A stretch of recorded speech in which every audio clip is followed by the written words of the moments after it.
नमस्कार दोस्तों, नई टैक्सी को हैरान कर देने वाले बहुत ही अनोखे एपिसोड में आज आप लोगों का फिर से बहुत बहुत स्वागत है। दोस्तों, आज के इस वीडियो में हम लोग हमेशा की तरह ही बहुत ही हैरान कर देने वाली एक कहानी लेकर आए हैं। ये कहानी नहीं, एक ऐसा दिल दहला देने वाला दरअसल किस्सा है जो इस दुनिया में बीता है, और ऐसा घिनौना किस्सा जो कोई नहीं चाहेगा कि इससे कोई 1% चीज भी फिर से इस दुनिया में बीते। हाँ, बहुत खौफनाक था, बहुत अजीब था।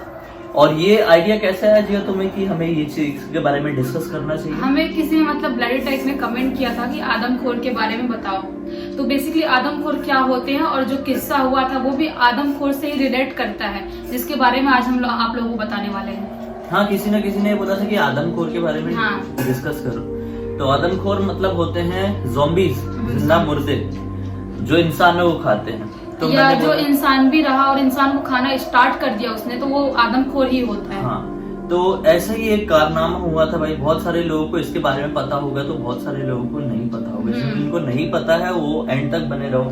ये बहुत इंटरेस्टिंग और ऐसा घिनौना कांड था जिसके बारे में कोई भी इंसान एक बार सुन लेगा तो वापस से सोचने की इच्छा नहीं रखेगा। ये बात है निठारी कांड की। निठारी कांड एक ऐसा कांड था जो कि पूरे देश को दहला के रख दिया था। इस कांड में दरअसल एक आदमी था जिसका नाम था मुनिंदर उंदेर। उसकी एक कोठी थी, पैसे वाला था काफी ज्यादा। ये अपने नौकर के साथ उस घर में रहता था, जिसके नौकर का नाम क्या था? सुरेंद्र कोले।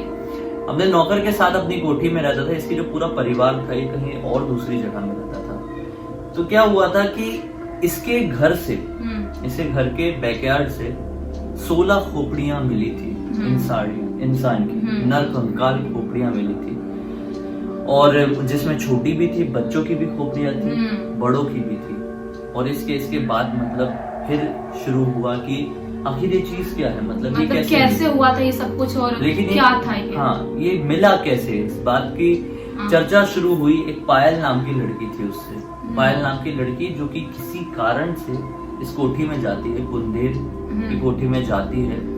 ऑटो वाला उसे लेके जाता है। ऑटो वाला उसका वेट कर रहा होता है कि पायल वापस आएगी तो मैं उसे घर वापस लेके जाऊं। जब 1.5-2 घंटे बीत जाते हैं तो पायल उस कोठी से बाहर नहीं निकलती है। तो ऑटो वाला परेशान होता है और दरवाजा नॉक करके अंदर तरफ जाकर ये पूछता है कि जो लड़की आई थी वो अभी तक निकली नहीं है। तो उनका जो नौकर था जिसका नाम था कोली, वो कहता है कि नहीं, उसे निकले तो काफी समय हो चुका है, आप क्या बात कर रहे हो? तो ऑटो वाला बोलता है पॉसिबल ही नहीं है, मैं तो आपके मेन गेट के सामने ही खड़ा था और आपसे घर से निकलने का तो कोई दूसरा रास्ता है नहीं शायद। और पायल यहाँ से निकल के भी नहीं है। और वो जिद पे आ गया कि नहीं, पायल तो निकल के गई है। उसे कुछ शक हुआ ऑटो वाले को, और ऑटो वाले ने तुरंत फोन करके उसके फैमिली वालों को ही सारी बात बताया। जैसे ये बात पता चली उसके फैमिली वालों को, पायल के, उन लोगों ने FIR कर दी कि हमारी बच्ची लापता हो गई इस घर से, इस कोठी से। पुलिस वालों ने जांच करना शुरू किए और फिर उसके बाद कुछ सबूत नहीं मिल रहे थे। हाँ, वो बड़ा आदमी भी था, इतने इजीली सबूत नहीं मिल रहे थे और इसको इतनी इजीली गिरफ्तार नहीं किया जा इतने बड़े लोगों के ऊपर बड़े लोगों का और हाथ होता है, उनके पास पैसे का पावर होता है, तो वैसी चीजें अपनी इंडिया में दब जाती हैं। वो क्योंकि जिनके पास पैसे होते हैं ना, उनकी चीजें इतनी जल्दी ऊपर नहीं उठती। हाँ, तो वो लोग ना पैसे वैसे खिला के चीजों को दबाने की कोशिश करते हैं। लेकिन पुलिस वालों को यहाँ पे हैट्स ऑफ कहना पड़ेगा कि वो लोगों ने इस केस को सॉल्व किए वक्त रहते। तो क्या हुआ कि पुलिस वालों ने फिर तुरंत क्या किए कि पायल की कॉल डिटेल्स निकाले। और कॉल डिटेल्स निकालने के बाद उन्हें कुछ ना कुछ सुराग ऐसा मिला, मुंबई के, दिल्ली के नंबर मिला उसके फोन में, और कुछ ऐसा डिटेल मिला जिसकी वजह से उनको पता चल गया कि इनका हाथ उसमें था। हाँ, और फिर जाके उनको पकड़ा उन लोगों ने। हाँ, वैसे जो लोग नहीं समझ पा रहे हैं कहाँ का कांड है, नोएडा का कांड है। नोएडा में हुआ था ये। फिर सुराग मिला, फिर समझ में आया पुलिस वालों को कि अरे ये तो सही में शामिल है इसमें कुछ ना कुछ। फिर वारंट निकला उसे घर के छानबीन करने का, और फिर छानबीन शुरू हुई तो मिले उसे घर से 16 नरकंकाल। 16, सोचो, 16 सिर्फ नहीं किया था उसने, और भी कांड किया था, लेकिन सिर्फ 16 मिले। तो ये बात फिर जंगल में लगी हुई आग की तरह फैल गई। मीडिया वाले आ गए, न्यूज वाले आ गए, सब लोग आ गए। तो बहुत सारे लोगों की तरह तरह की बोलने वाली बात हुई। कुछ लोग बोले कि ये जो बच्चों के जो बॉडी पार्ट्स होते थे, या फिर युवक लोगों के भी जो बॉडी पार्ट्स होते थे, उनकी तस्करी करता था, बेच देता था, आंखें बेचता था निकाल के, बाहर की जो कंट्री होती है वहां पे। और ये केस बेसिकली 2005-6 तक का है। आप गूगल भी करोगे तो मिल जाएगा, आपको इजीली मिल जाएगा। बहुत बड़ा केस था ये। और बहुत सारे लोग ये बोलते थे कि ये इंसानों को खा जाता था। हाँ, बहुत सारे लोग ये मानते थे कि जो उनका मस्तक होता था, जो दिमाग होता था, वो उनका दिल खाता था। उनके बहुत सारे बॉडी पार्ट होते थे, उनको वो लोग काटते थे और पका के फिर खा जाते थे। और कुछ पार्ट जो बचते थे उनको फेंक देते थे। और बहुत सारे लोग बोलते थे कि ये काला दरिंदगी भी करते थे। हाँ, और बच्चों के साथ, छोटे छोटे लड़कों के साथ भी, लड़कियों के साथ भी। और जो किसी को उठा उनके साथ दरिंदगी करके पहले, उसके बाद उनको मारते थे और फिर खाते थे और फिर फेंकते थे। ऐसा करते थे। तो उस हिसाब से देखा है तो वो लोग आदमखोर भी तो हुए। मतलब इंसान ही इंसानों खा रहा था, वो भी तो एक तरीके से आदमखोर हुए।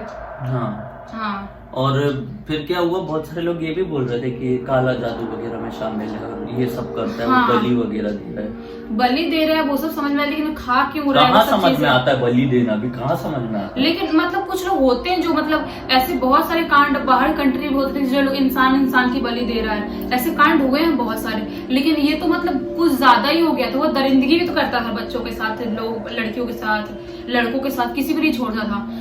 तो इसलिए वो मतलब देखा जाए तो आदमखोर भी हो गया। बलि वाला सिस्टम तो कुछ भी हो सकता है वहाँ पे। फिर जब ये दोनों पुलिस वाले में पकड़ा गए ना, तो जो मालिक था, पंडित था ना, वो अपना दिमाग लगा के केस से पीछे हट गया और सारी की सारी चीजें अपने नौकर के ऊपर डाल दिया, पैसे और पावर के ऊपर। पुलिस पता नहीं, ये चीज तो मुझे अच्छे से याद नहीं मालूम। फिर पुलिस वालों ने अच्छे से जांच किए तो फिर ये सामने आया कि वो जो था, मतलब सुरेंद्र कोहली था ना, उसको एक ऐसी बीमारी थी जो जिस बीमारी में ऐसे ही होता है, वो बच्चों से अट्रैक्ट होगा और फिर उनके बाद बच्चों को मार डालेगा।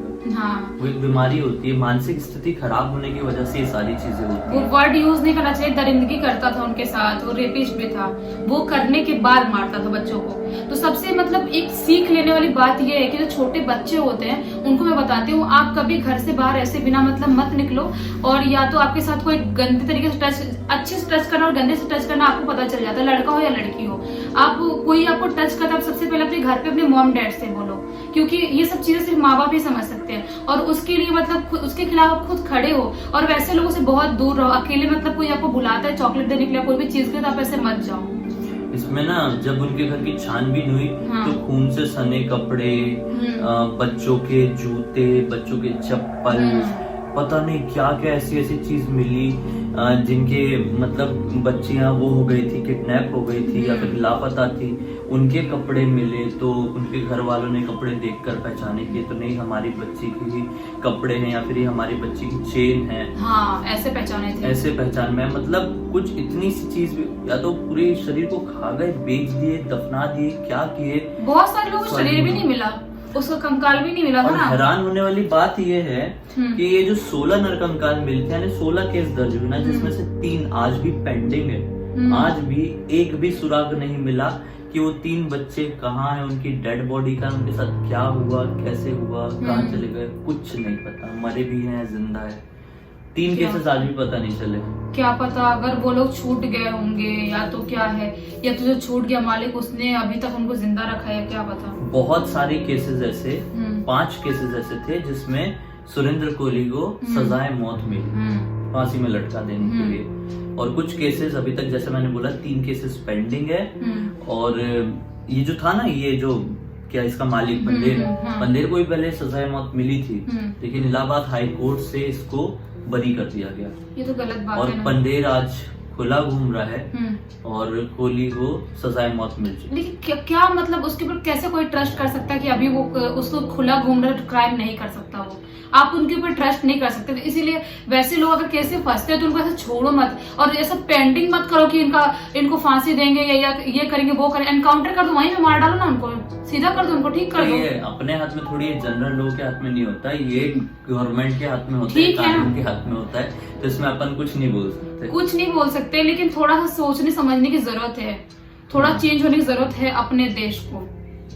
वो बात है कि मतलब ऐसे जो क्रिमिनल है इसको आप अकेले छोड़ोगे, छुट्टे छोड़ रहे हो, कि क्या पता फिर से बच्चों को उठा लिया तो, क्या पता फिर से उनके साथ उनको मार दिया, दरिंदगी कर दिया, तो फिर क्या करेंगे वो टाइम पे।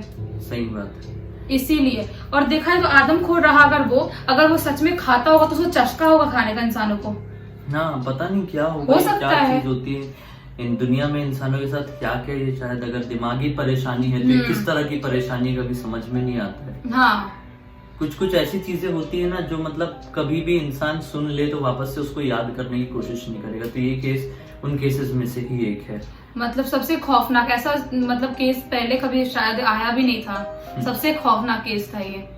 और मैंने कोई तो मतलब बचपन में मैंने सुनी थी, कोई स्टोरी थी या क्या था कि राजस्थान में कहाँ तो मैंने सुनी थी ऐसा कि कोई आदमी था जो इंसानों को खाता है, जंगल में रहता है। कहीं तो सुनी थी मैंने, मेरे को याद नहीं, बहुत छोटी थी वो टाइम पे। जो इंसान वो जंगल में रहता है और नंगा ही रहता है और इंसानों को पकड़ पकड़ खाता है वो। रॉन्ग टर्न मूवी तो नहीं देख ली थी? नहीं देखी, मूवी राजस्थान में, हॉलीवुड में था वो, राजस्थान नहीं रहोगा। मूवी नहीं देखी थी मैंने, किसने मुझे स्टोरी बताया था, किसी बच्चे ने ही बताया था, किसने बताया था, मैं छोटी थी वो टाइम पे। रॉन्ग टर्न में ऐसी रॉन्ग टर्न किसने देखा है? उसमें यही होता है, सेम टू सेम बता रहे हो तो तुमको किसी ने उल्लू बना दिया, बोला कि अरे राजस्थान तो किसी बच्चे ने मुझे बताया, ये कुत्तू भी आ गया, कुत्तू भी आ गया। जिया को उल्लू बनाया किसी ने? बचपन में मुझे किसी बच्चे ने उल्लू बनाया और मैं वो स्टोरी आपको बताती हूँ। पता नहीं सही है कि गलत है। सही है तो अगर आप लोग सही है तो देखो इतने हजारों लोग देख रहे हैं, किसी ना किसी को तो मालूम होगा। हाँ, अगर सही होगा तो कमेंट सेक्शन में बताओ क्या इस बात में कोई सच्चाई है, और सच्चाई है तो कितनी सच्चाई है, कौन आदमी था, कहाँ का था, क्या था। और ट्राइपॉड अगर गिरा है तो शॉर्ट हो जाएगा, इसलिए जोश में आ गए, इसलिए हम वीडियो को हम यहीं पर एंड कर देते हैं। हम पहली बार देख रहे थे, इस चैनल को सब्सक्राइब करके बेल आइकन दबा के ऑल के ऑप्शन में क्लिक करना पहले से हमें जानते थे। इस वीडियो को लाइक जरूर कर देना, अब तक देखे तो आपका फर्ज बनता है। इंस्टाग्राम के लिंक इस वीडियो के डिस्क्रिप्शन बॉक्स में, हम दोनों की ही क्लिक करके डायरेक्टली वहां पर पहुंच जाना। हम अगले वीडियो में एक और कमाल की जानकारी के साथ आप लोगों के सामने जाहिर हो जाएंगे। तब तक के लिए बहुत बहुत धन्यवाद। आपका दिन शुभ हो।